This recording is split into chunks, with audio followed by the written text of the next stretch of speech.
we have found something pretty interesting here. If you get started too quickly, then your results don't last. Okay. If you try and make the transition to eating a plant-based lifestyle and living a mastering diabetes friendly lifestyle, and you make that transition and it happens too quickly is obviously a subjective term, but if it happens quite quickly, then what ends up happening is you develop this momentum and you're into it, and you're going to the grocery store and you're buying new stuff and you start an exercise program and you're feeling good. But then after like 2 months, 3 months, 4 months into it, all of a sudden it's like, woo, and it's a sinking ship.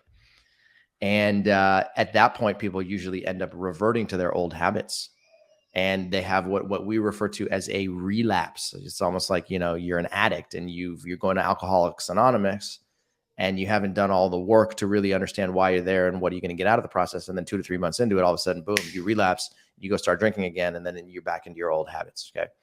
We see the exact same thing happening here with lifestyle change. And part of the reason is because the beginning part of the process is actually pretty challenging, to be perfectly honest.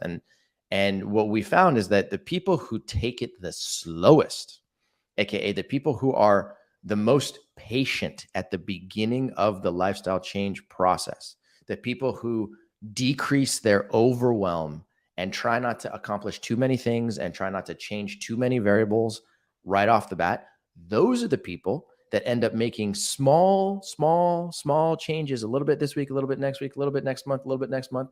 And before you know it, they develop this momentum that gets larger and larger and larger over the course of time.